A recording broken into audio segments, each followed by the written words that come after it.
Helen Fremont's recent memoir, The Escape Artist, was selected as a New York Times Editor's Choice new book. She's also the author of the nationally best-selling memoir, After a Long Silence, and her works of fiction and nonfiction have appeared in numerous journals and anthologies. A graduate of Wellesley College, Boston University School of Law, and the MFA program for writers at Warren Wilson College. She has been a teaching fellow at both Red Loaf and the Radcliffe Institute. She was a scholar in the Women's Studies Research Center Scholars Program at Brandeis University and works as a public defender in Boston, where she now lives with her wife. Helen Epstein is a veteran arts journalist and author or translator of 10 books of nonfiction, including the trilogy Children of the Holocaust, Where She Came From, A Daughter's Search for Her Mother's History, and The Long Half-Lives of Love and Trauma. Born in Prague, she grew up in New York City. Her reviews and articles have appeared in many newspapers, magazines, and websites. She wrote the afterword for her mother's memoir, Franci's War, a powerful and engrossing story of survival, which I believe she will be touching on tonight. And of course, her new book, Getting Through It, is a candid and eye-opening account of a medical steeplechase of surgery, chemo, and radiation therapy. Helen brings together reporting, research, and elements of memoir to tell an important story in this crucial guide for other women, their caregivers, and their families. We are so grateful to have these two here in conversation with us tonight. So I'm going to go ahead and let them chat, and I will be back later for Q&A. So have a great talk, guys. Thank you for that lovely introduction, Abby. And it's great to be here because Helen and I have been friends for over 2 decades, and we've been writing buddies for most of that time. And so I've had the privilege of getting to see her writing process as she's worked on these 2 books, which are fantastic. And I am really delighted to be able to talk with Helen and hear from her from this perspective. We've obviously spent so much time mano a mano with the manuscripts, but it's really, really great to be here. So to begin with, Helen, 2 years ago, you were scheduled to appear in person at RJ Julia in New Haven to talk about the new publication of your mother's memoir that you edited and annotated called Francis War. So what happened? Well, first, let me say thank you to the Fortunoff Archive. I hope there's some people from that group listening tonight. One of the reasons I was excited about being at RJ Julia, apart from the fact that it's a fantastic bookstore, is that my mother in 1985 recorded a video testimony for Yale University's Fortunoff Archive. And it's an amazing video. It's 3 videos, 3 DVDs, and you can actually access it online. So what was happening 2 years ago? 2 years ago, I had been contacted in 2018, just around the time that Me Too was spreading all across the country, by some guy in Germany who wanted to know the source for something I had written in another book I had written called Where She Came From. And he wanted me to check my mother's manuscript, which she had written in 1974. She had sent out to publishers, and it had been unanimously rejected. And so she said to me, look, you're the writer in the family. She was a dress designer. And she said, you use it for one of your books. And so I went back, I found the manuscript, found the issue that this man in Germany wanted me to look up and verify. And as I was reading through it, I thought, this manuscript is unbelievably timely. My mother was way ahead of her time in 1974, and I should try and get it published now. So back in 74, you were actually already beginning to work on Children of the Holocaust. I mean, I think it's fascinating that both the mothers and daughters are working about, are really sort of reporting on their own lives. And it was partly the fact that you were working on Children of the Holocaust that inspired your mother to write down her experience. Right. Actually, the trigger, I believe, was that I was at journalism school at Columbia, and one of my professors had helped found the first oral history of Holocaust survivors in the United States. It was at the American Jewish Committee, which was located in New York City. And because he was involved and because I was his teaching assistant, he asked me to interview my parents. And so I interviewed both my parents. This is back in 1974. This is before the Holocaust was a household word. This is before there were Holocaust centers everywhere and Holocaust departments and Holocaust chairs at universities. So I did that. And I think interviewing them provided a trigger for them to start thinking about their lives in a different way. Well, of course, you also grew up with their stories, not necessarily in written down, but they passed along the stories, and what they did tell and what they didn't tell, you sort of through osmosis took it in. So what was it like so many years later to see this? I mean, were there ever any periods between the 70s and 2018 when you were thought about what your mother had written, considered going back and looking at it, or what was it like to come upon it so many years later? Well, it was kind of interesting because in the 1970s, I was at the beginning of my writing career, and I was very focused on myself and my generation. And I was interested in what had happened to the second generation and what the experience of my group was. I wasn't so much focused on her group. I had grown up with her group. I grew up in Manhattan, in a community of Czech Holocaust survivors, many of whom were Jewish, but some of whom were not Jewish. And it was a very cohesive, tight-knit group. It was extremely articulate. They spoke in Czech, but I understood Czech. And at their parties, all they talked about was the war and the lead up to the war. So I knew this stuff. I was imbued with this stuff, as you said. And I had quite enough of it at the time, and I was interested in discovering what my own generation's response was to it. And so I was writing Children of the Holocaust, which actually became quite a well-known book. And I wasn't that interested in what my mother was talking about in her book because I had heard it all. It wasn't new stuff for me. Mm-hmm. So after she died in 1989, I decided to write an intergenerational history of my mother's side of the family. That's the book called Where She Came From. And actually, I read from it at RJ Julia when it was published, which was, I believe, in 1997.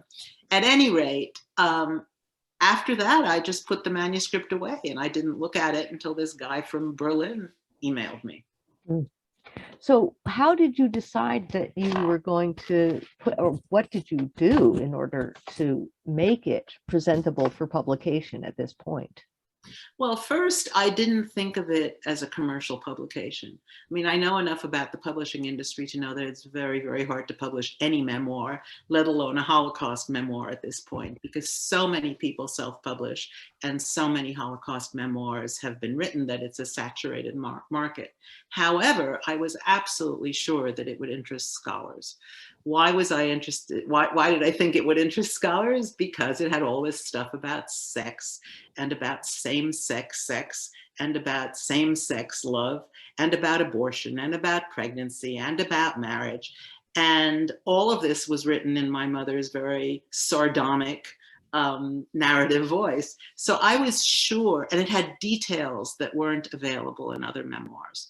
So I first asked all my friends who were feminist scholars, what do you think? Do you think it's worth doing anything with this? And they all said, oh yeah, absolutely. And if you can't find a commercial publisher, send it to us. We'll do it as a monograph or as a university press thing. And so I got unanimous response of that kind. And then I thought, well, it's so Czech. The whole thing is so Czech. If anybody would be interested in it besides scholars, it would be people in Prague. So I happened to know an agent in Prague, sent it to her. She said, oh yeah, I can sell this in a minute. And she did.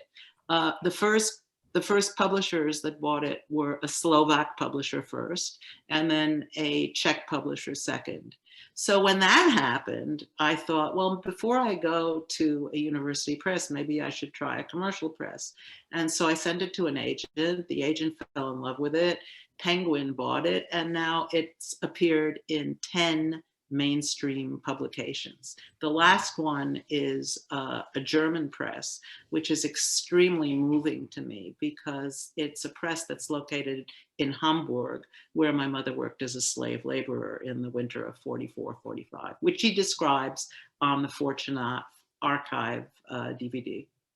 Well, it's ironic that your mother wrote this in English, which was what language? I mean, how many languages did she speak before she learned English? And well, now like it's translated back into Czech, right? Yeah, I should say at this point, the portrait behind me is my mother at age 3. At that point, she was speaking, I believe, German with her parents. I'm not sure whether Czech or German was her first language, because she spoke Czech with her nanny, but she spoke German with her father, who didn't speak very good Czech. And she was sent at the age of 6 to a French school. She was sent to the French Lycée in Prague. And so English was her 4th language. And I was quite amazed to see, A, that she had written it in English, which was, it's interesting psychologically. I think writing it in English gave her a kind of narrative distance that Czech would not have given her and that German would not have given her. And the other thing was it was typed. So unlike many other people who are trying to decipher their parents' writings, I had it all typed and edited because she had edited it herself. She had wanted to have it published in 1974. And it was probably timing. I mean, you know so much about the publishing market at that time. As you say, it was still close to the Holocaust. And there, you know, aside from Primo Levi or Jean Amery or some of the others, there wasn't an appetite yet for that, because what's so striking is it's incredibly well written. I mean, your mother is, I don't know who got it from whom, because at that point she was probably used to having you as the journalist in the family, but it's very, very well written. Were you surprised? Were there things in it, either stylistically or actual information, that you were surprised to come across? I have to say no. That's not the answer everybody's expecting, but I really knew my mother very well, and I'd heard all of these stories before. My mother was also an incredible reader. She was actually a lot like you. She patronized the public library, and every week she had a new book from the public library. And she loved Nabokov. She had very, very highfalutin literary tastes. So I'm not surprised that she was a good writer. I was surprised that she had written, I couldn't figure out when she had written this, because my mother worked 9 to 5. She had a business in the house. I have 2 brothers. One of them was living with her at the time that she wrote this. None of us can figure out when she wrote this, especially on a typewriter. I mean, we would have heard it. And I was out of the house by that time. But my brothers have no recollection of her writing it. She never told them she was writing it. And the thing is that she carried on an extensive correspondence with many of her former camp mates. And she typed letters to them. So the fact that she was typing would not have been a giveaway. She could have been typing letters to her friends. So none of us really know when she did this, why she did this. She didn't really talk about it. I think she was very, very humiliated, the way many people are when they get rejected by publishers. And she thought it was her story. It was an important story. It was an unusual story, and no one wanted to read it. So I think she just kind of slunk off and forgot about it and turned it over basically to me. But she was way ahead of her time. And she was supportive of your own deciding to write, not only to become a journalist, but then to explore and really become a trailblazer in terms of the second generation and what that experience is like. How did she respond to your work? I think she was quite ambivalent, actually, about my writing about descendants of Holocaust survivors. She knew enough about publishing that she thought that it was a bad thing to have your first book be a book about a Jewish subject or a Holocaust subject. She was afraid I would be stereotyped as a Jewish writer. And to some degree, she was right. That's interesting. So let's jump forward again. You were going to be discussing Franci's War, and then because it came out right as COVID came out, right? The timing. The publishing date was March 12th. And so everything got canceled. It was the most wonderful, wonderful projected book tour. I was supposed to go all over the United States, the East Coast, and then to London, and then to Prague. And there was even some talk that I was going to have dinner with Tom Stoppard, because of course he's Czech and he's interested in the whole Czech Jewish situation. And so everything just was over. Nothing happened. And so I was at home. I did a couple of Zooms. And in May, I was diagnosed with endometrial cancer. So between March and May, just a few months from promoting your mother's book, all of a sudden you get this diagnosis. You know, it's also, I mean, having seen you go through this, I'm so struck by the character, your mother's character. One of the things about that book that is so striking is what a strong and determined woman she was. And in some ways, I think your experience with cancer is you went through cancer in a way, the same way I think she addressed the Holocaust, which was just straight through. What was going on in your mind when you got that diagnosis? Well, you know, one of the things that people really, really take away from my mother's book is that when she got to Auschwitz, she was tattooed. And there's this incredible scene she describes. She's sitting in one of those horrible barracks in Auschwitz, and she's looking at her arm, and her arm has a number on it now. It's in blue ink.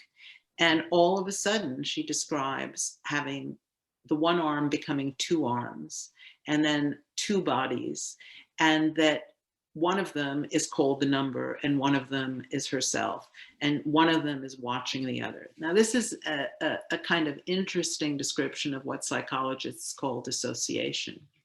And I think that certainly I learned this technique of adapting to trauma or adapting to crisis.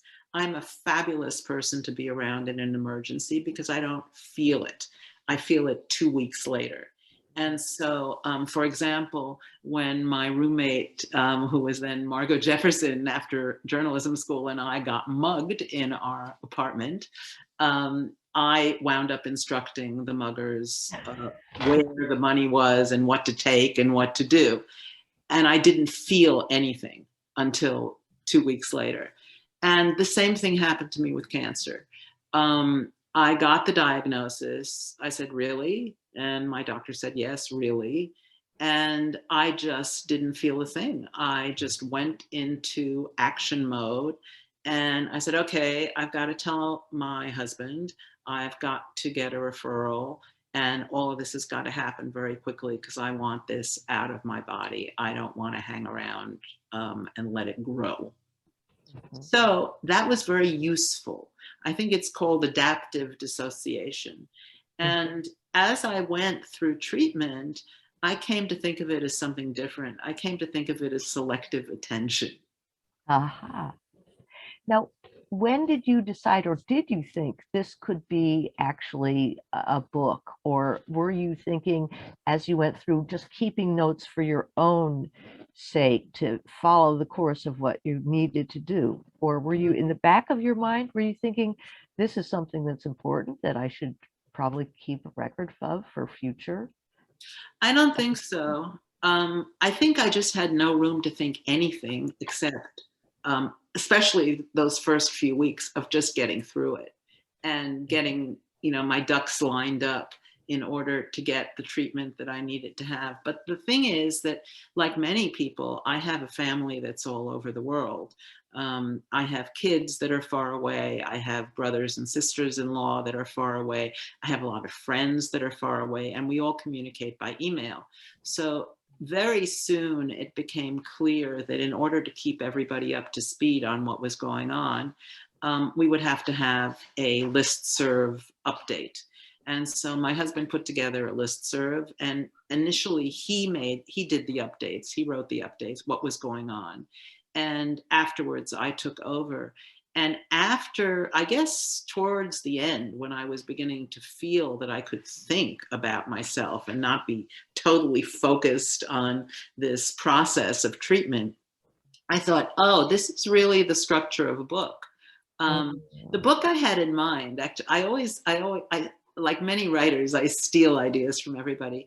And the book that really inspired me, that I was thinking about as I went through this, was Randy Shilts and the Band Played On, which is a very different kind of book. It's not a memoir. It's a history of how AIDS began. And what I read that book in one day. I sat down in the morning. It's a huge book. I can't remember how long it is, but I sat down in the morning. I remember I sat down on my bed in my bedroom and I started reading it, and I didn't get up until lunch. I had lunch and then I went right back and read the whole thing till the end. And that book had a chronological structure that was very much like our updates. And I thought, okay, if I write about this, I will use that Randy Shilts structure, which just keeps you reading. You don't, there's no place to stop because it's just chronological. Well, I think that's true of your book too. It's compulsively readable, and it is like Randy Shilts, although I hadn't put that together.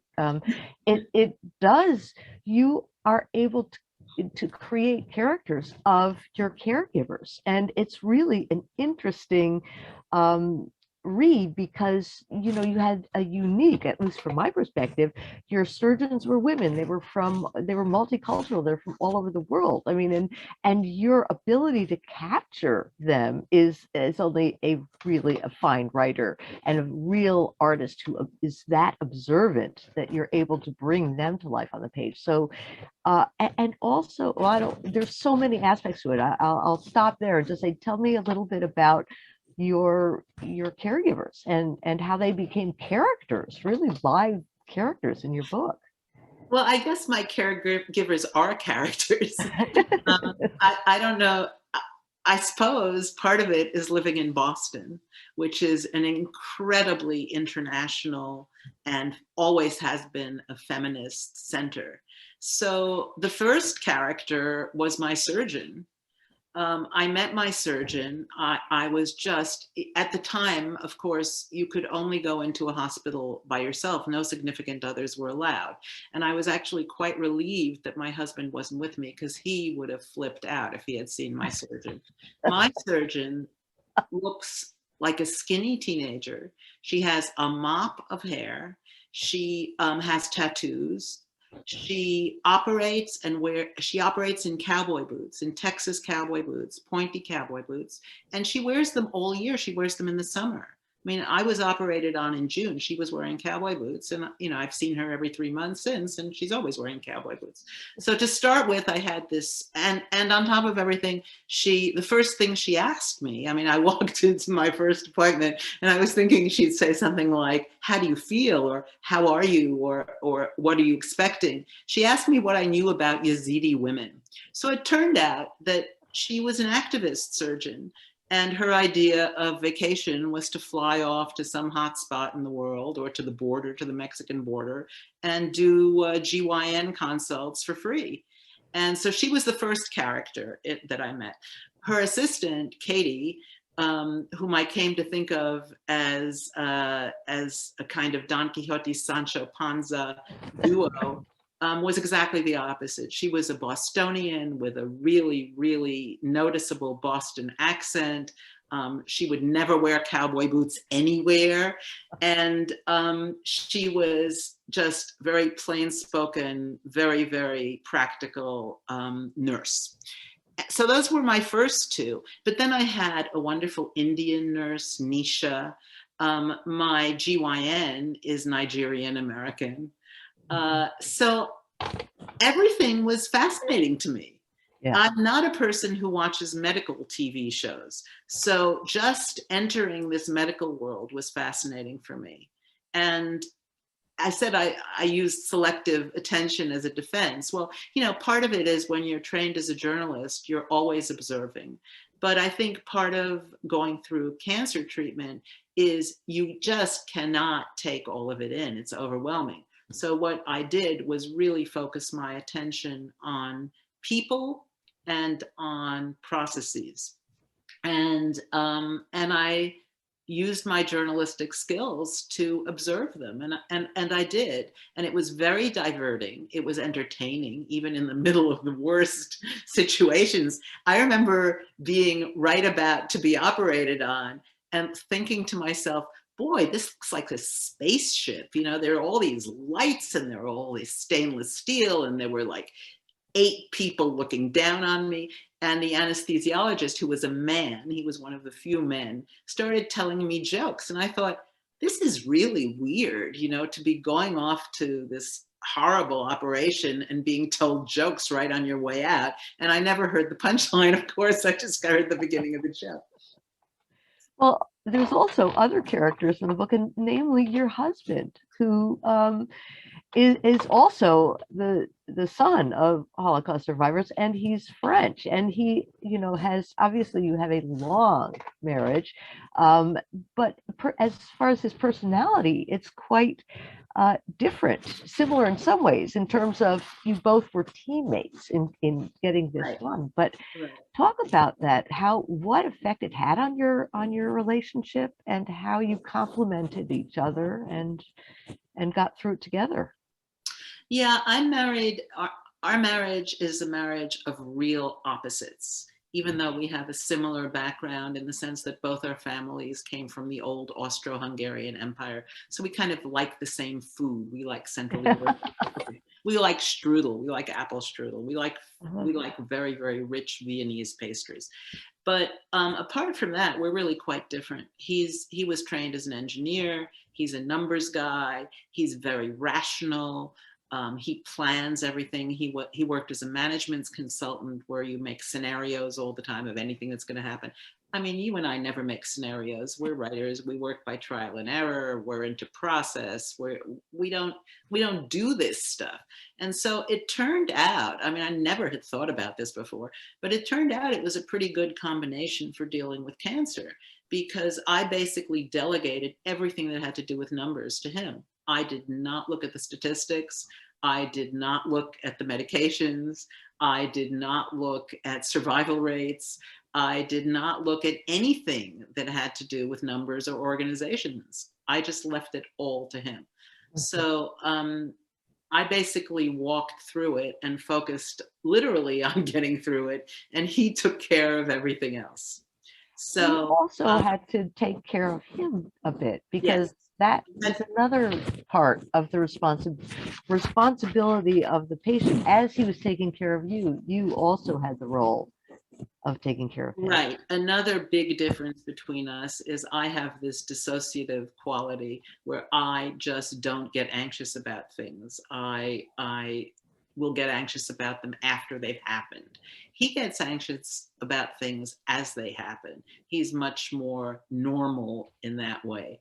And so his anxiety was very, very difficult for me.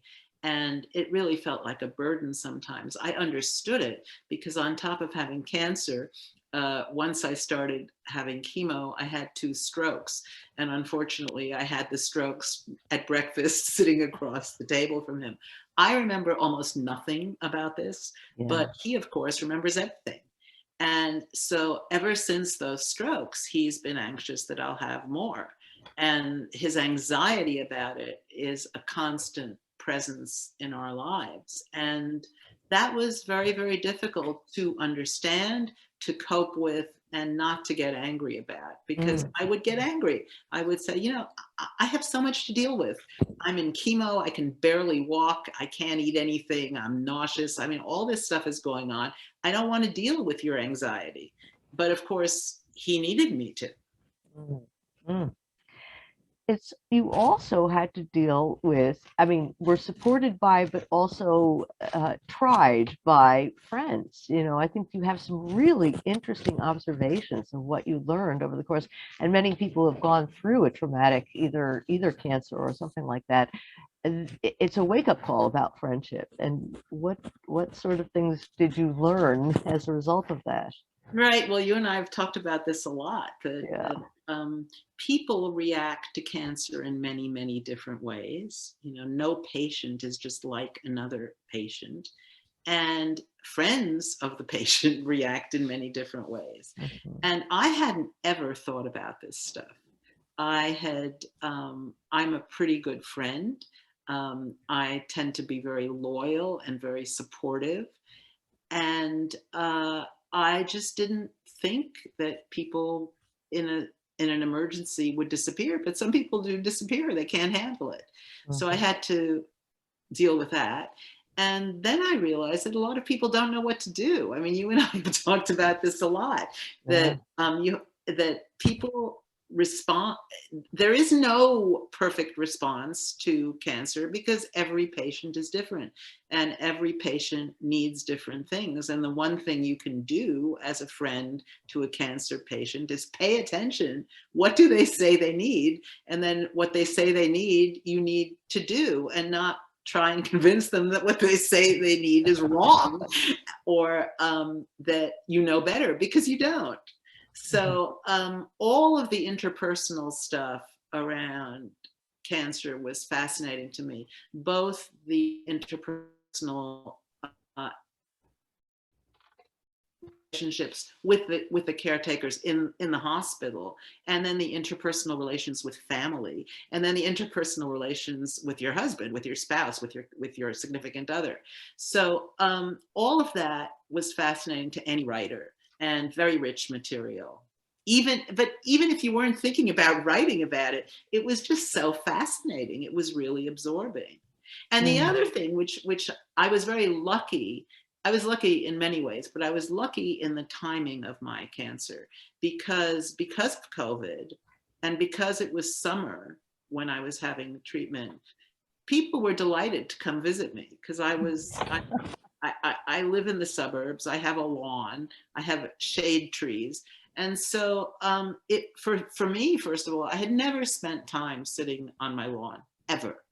And all of a sudden, you know, I was spending 6 or 7 hours a day in this chaise longue on my lawn. And I realized that it was like in the movie Bambi. I had chipmunks, I had rabbits, I had all kinds of birds, I had butterflies, I had hummingbirds. And then I had all these people who were coming, who really observed my request not to stay for more than an hour.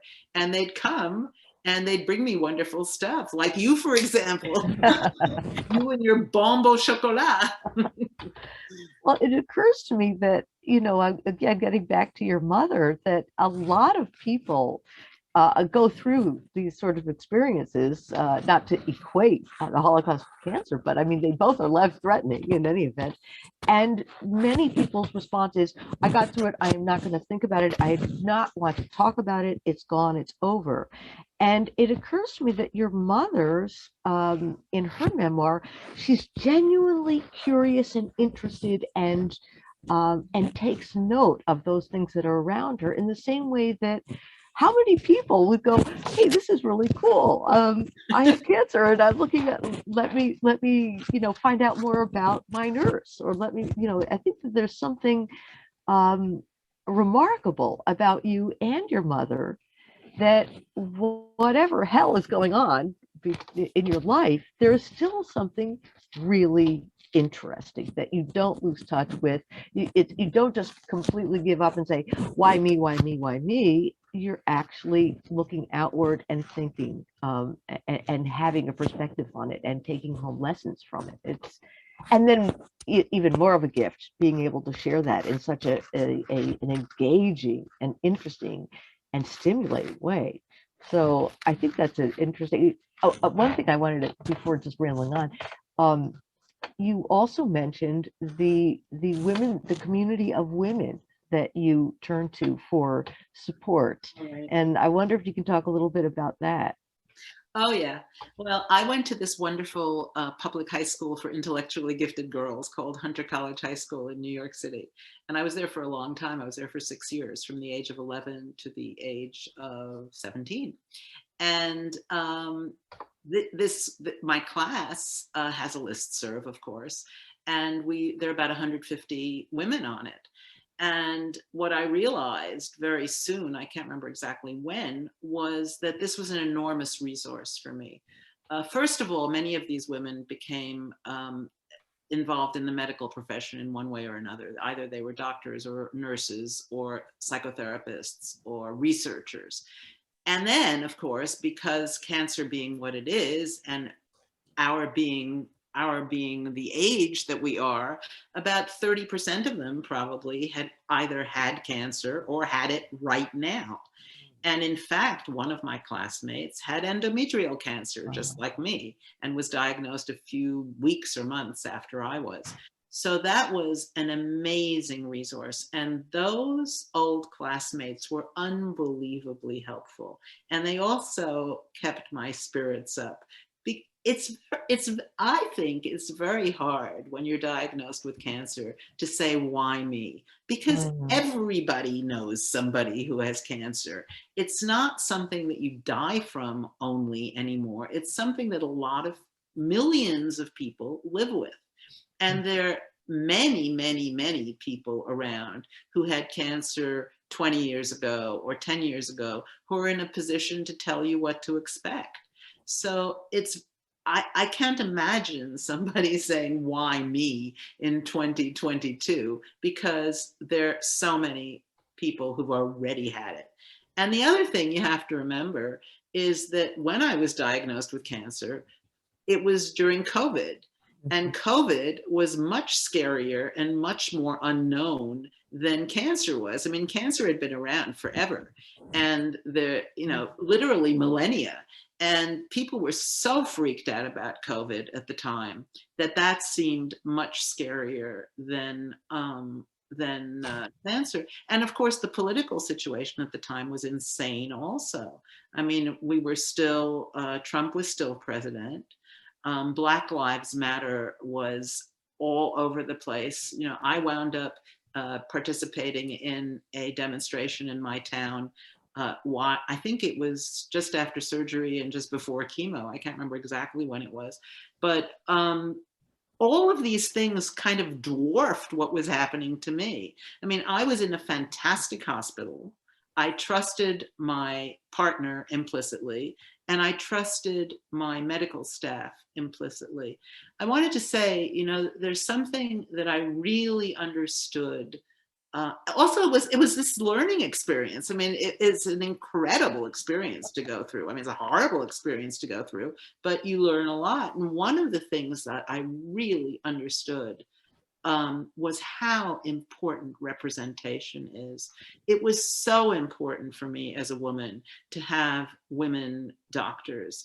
And I can understand how, if you are in a minority group or in any kind of minority group, how important it is to have somebody who understands you. Not to say, you know, what if you don't speak English? You know, there was so much I didn't understand as an English speaker. I can only imagine what it's like for somebody who doesn't speak English.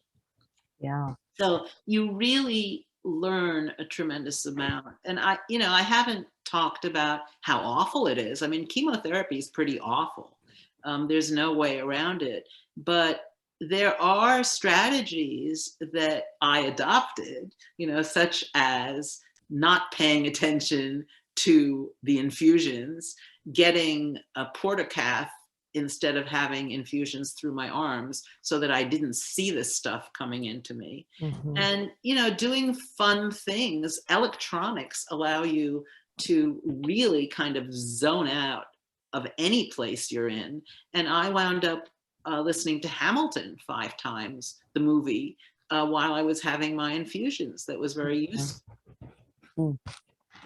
Yeah, it's such a compelling read, and it's such. I mean, I think it also is a good companion. I think I haven't had cancer, but I have had, my partner has had cancer, friends have had cancer, and it just seems like it's such an important contribution to all of us who are facing. I mean, I don't know anyone, as you said, who hasn't been touched by it, and also for the care providers. And it has that additional sort of twist in that it was during COVID, and that your main squeeze, you know, your husband, ordinarily you go in clutching your partner as you go in and find out this news, and find out you're going to have to undergo radiation, you're going to have to undergo this, and Patrick was in the car in the top of the roof deck of the parking garage, you know, listening in. I mean, there's something really horrible about what COVID imposed upon you, that that most cancer patients don't have to have that additional burden. So Right, right. But the issue of a guide, you know, I guess what really convinced me that to do this, to write this book, was that anyone who gets a cancer diagnosis is faced with this avalanche of information. It's just overwhelming, and the internet makes it even more overwhelming. And I would have really liked to have read a memoir of somebody who went through it, who could just kind of tell me what she experienced. So I could say, oh, I'm like this person, I'm not like this person, here I'm like this person.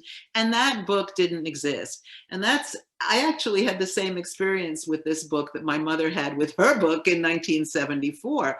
I took it to my agent. My agent said, I can't sell this. I then tried to find another agent. I talked to 10 people. They all said, we can't sell this. So finally, I just decided I'm not going to wait and try and find a publishing house. My husband runs a little tiny publishing house. And I said, okay, we'll just do it ourselves. yeah, I think someone else did that, like Virginia Woolf, I believe, similar, because the market doesn't necessarily know what is of interest and what is useful to people, but it's such a compelling read. And I think that that's true of all of the book. I mean, your memoirs all deal with such different subjects, and yet they are absolutely fascinating and so well researched as well. I mean, I think that one of the things in getting through it that I thought was really interesting is when you were trying to decide whether to comply with the advice of your doctors to go through with radiation, and you really, really wanted to find out what happens if you don't follow your doctor's advice. And that's something that I've never seen in any sort of never mind memoir, but even book about cancer.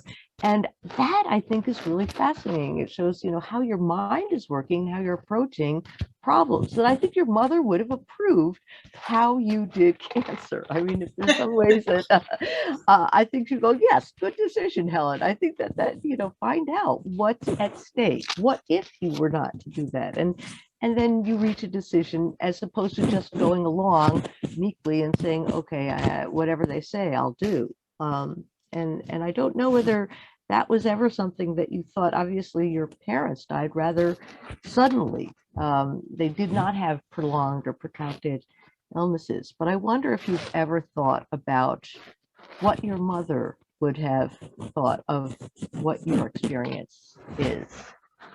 I didn't think exactly what my mother would have thought, but I think in many ways I imbibed so much of my mother's modus operandi in life that I think I did behave in a way that she would have behaved. I think what's interesting for those of us who are descendants of Holocaust survivors, is I think it's fair to say that most of us grew up in awe of our parents and wondered, oh my goodness, how did they survive this? I could never have survived this. Well, one of the things about surviving cancer is that you finally have some sense, you have some measure of what you can survive. And I think at the end of this steeplechase of surgery, radiation, chemotherapy, and 2 strokes, I felt, wow, I've really come through a lot. I am now somewhat on the same level as my parents, which was a real sense of accomplishment that I had never had before. And the other thing that just occurred to me as you were talking about the saying no to certain aspects of treatment is that every patient is afraid of different things, depending on their personality, depending on what they've read, depending on where they grew up. And I was very odd in that I was not afraid of chemotherapy, which I should have been afraid of. That's the scariest thing. I was terrified of radiation. I had grown up with bomb shelters, with nuclear bomb shelters. I had read On the Beach when I was a kid, and I was haunted by radiation. And so that was the big no-no for me, and I resisted it. And but somebody else might be very different. Somebody, I don't know. Do you think you're younger than I am? I don't know whether you would have found radiation the terrifying thing. I would have found the whole thing terrifying. I think that's one of the things that's so amazing to me is how clear. I mean, without necessarily knowing what you're in for, it. Very methodical. That's why it did make me think of your mother's memoir too. Just faced with whatever is thrown at you, just incredibly lucid, thoughtful, careful. You never just like, bleh! Which would be my basically my fallback reaction would be just utter panic and lose the facility of thoughtful examination, weighing options, and also doing it really fast. I mean, both your mother and you think very well on your feet. Just as you said, you are both people I'd want to have with me as in an emergency. I'm not someone I would want to have with me as in an emergency, but I think that both of you address it. Occurs to me now that, you went through this entire experience in 1 year, and your mother went through, I mean, her book, which was retitled Francis War, she originally called it Return. What did she call it? Round trip. And there's a certain round trip to your experience that is an amazing and daunting. I mean, I'm not surprised that you say you came away from it thinking, oh, this is how you get through something that is unimaginable and something that is terrifying. And so it's interesting that both books came out so back to back by a fluke of the publishing industry, really, that here you have this opportunity to read both books really side by side in a way and see how a mother and how a daughter deals with trauma and family. That's the other thing that your mother is dealing with. She doesn't go through this experience alone, just as you don't go through. None of us goes through it alone. She had her own parents and her own family and her own friends and cousins to that support network. Anyway, they're both dynamite books. It's such a pleasure to talk with you, and I don't want to prevent you from saying anything that you might otherwise want to say that I haven't raised yet. But no, I think we've pretty much covered it. you did. But I see Abby. Are there maybe questions from the group? Yeah. So as a reminder for our audience, if you do have questions for Helen and Helen this evening, you can just pop them in the Q&A feature at the bottom of your screen. There was one that actually, Helen F, tied in perfectly to what you were saying about the sort of similarities between the books. I loved that connection, the round trip connection that you made. And I was wondering, Helen E., if you could speak to, as far as your mother's writing voice and your writing voice go, if you found any similarities when you were going through her book to your own? Yeah, I think my mother used shorter sentences. And my mother, everything was very, very concise and to the point. My mother, as I said, was a dress designer. She was not a writer. But as a dress designer, she had to be very, very observant. And she became a dress designer when she was very young. She dropped out of high school. She was supposed to go to university, and she went to a lycée, so she shouldn't have been dropping out of school. But she fell in love with fashion. She was a real fashionista, passionate about fashion. And my grandmother was a dress designer. And so my mother at age 16 went into business with her mother, dropped out of high school, and started learning fashion design. And twice a year, they would go from Prague to Paris or to Berlin to look at the fashion shows.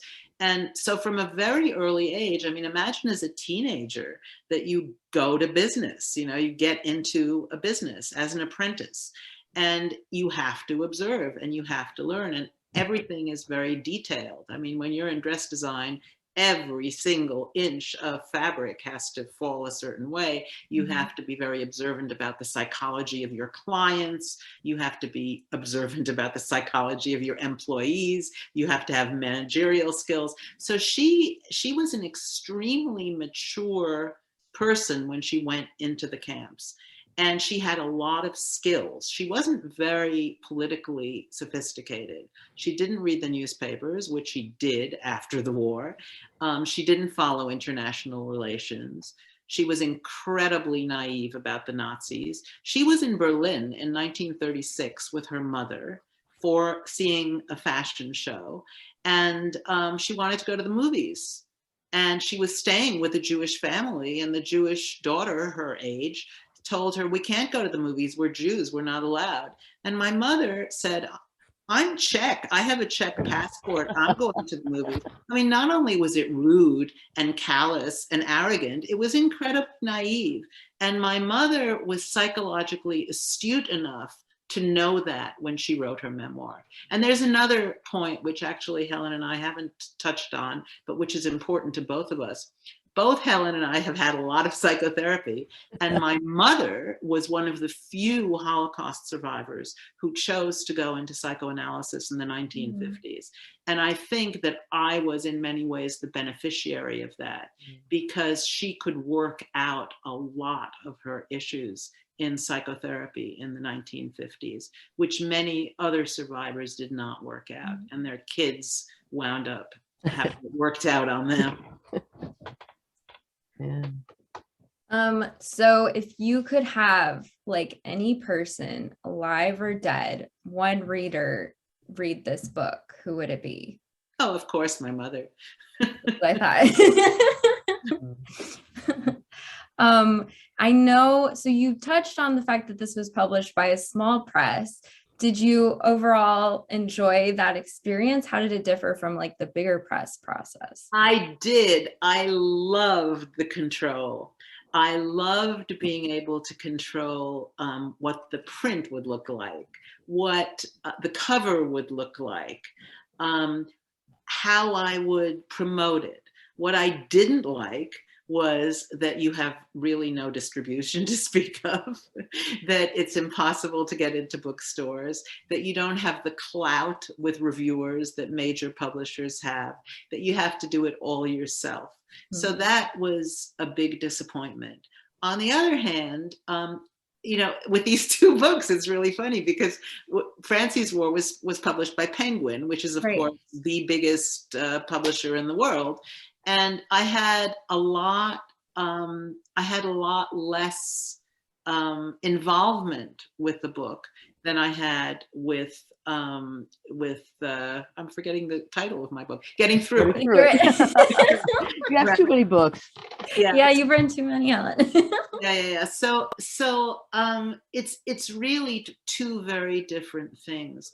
But one of the things Helen Fremont and I talk about a lot is how the publishing industry has changed over my lifetime. I mean, I published Children of the Holocaust in 1979 when I was just barely 30. And, you know, there were stacks of my books in the windows of bookstores. I was sent on book tour. I stayed in fancy hotels. I was on 2 network television morning shows. I mean, it was ridiculous. It was that book was a choice of the Literary Guild. So I had a very, very golden age of publishing experience. It's not like that now for anybody, unless, of course, you're one of the Obamas. And even if you're one of the Obamas, you still get kind of slotted into things. You have to show up at radio stations or television stations, and there's none of the hoopla that there used to be. So you have to accommodate also to a shrinking audience. And the number of books that are published, I mean, you guys at the bookstore know this all too well. I mean, I think at the time that I published my first book, there were something like 4,000 new titles a year. Now there are 1 million new titles a year. So because of all the self-publishing, because of all of the ease of the internet, it's so easy to publish a book, and it's so easy to republish a book, so that the number of books is just huge. Well, that was incredibly insightful. I can't believe you just walked us through like the evolution of the entire industry in just a couple of minutes. And as a reminder, everyone, we are a very special bookstore, RJ Julia, and we do have copies of Helen's book. So be sure to check the link out in the chat box there. But I have one last question for you two. And yes, I said you too, Helen F. I'm putting this to both of you.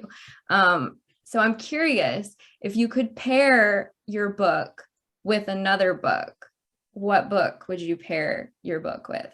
And Helen, you could do it for Francie's War and Getting Through It if you wanted, but I'm curious.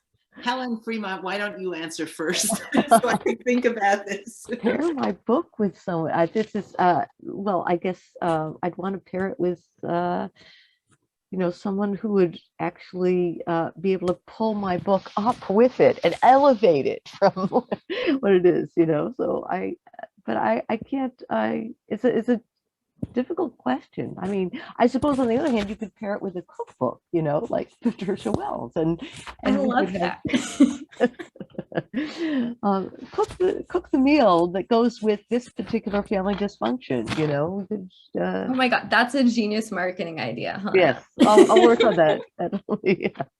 I love that. I'm thinking about Helen's books and what I'd pair them with.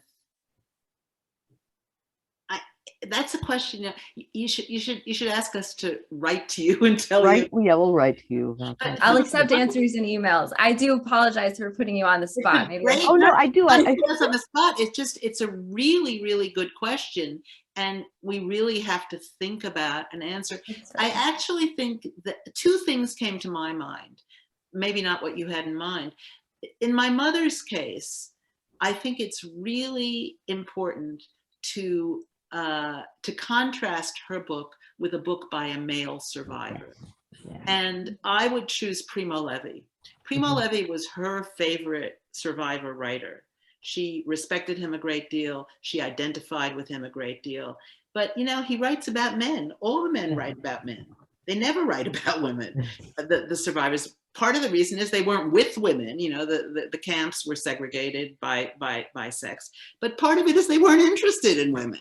And they weren't interested in women's issues. So I would pair Primo Levi's best book with my mother's book. Yeah. And what came to mind for my book was actually a completely different thing. And that was the play and movie Wit. And the play and movie Wit, the reason that comes to mind is that cancer was so terrible then. It was just so awful. And the treatment was so awful and so painful and so long. And the reason I pair those two is because in the years between the time Wit was written and the time I went into treatment, so many things improved. I mean, at the time that the protagonist of Wit is going through cancer treatment, all of the doctors are men. They are all doing research protocols. She is nauseous all the time. Mm-hmm. She is totally alone. No one wants to deal with her. It is so shameful to have cancer, and it is such a death sentence. And now, 4 decades later, so many things have changed. The medication is much better. The nausea is mostly controlled. It's mostly a thing of the past. The pain is mostly controlled. It is mostly a thing of the past. It's still an incredibly unpleasant experience to go through, but there's so many other people who've gone through it, and they talk about it. It's not shameful to talk about cancer anymore. Well, I couldn't think of a more appropriate ending note, Helen and Helen. Thank you both for joining us this evening. It has been such a lovely and insightful hour with the two of you.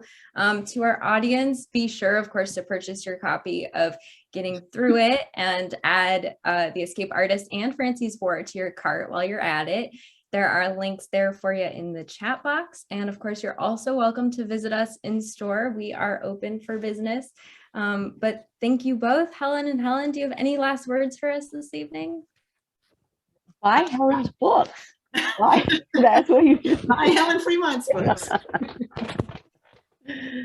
Thank you so much. Absolutely. Thank you. I hope that you all have a wonderful night and see you in the bookstore.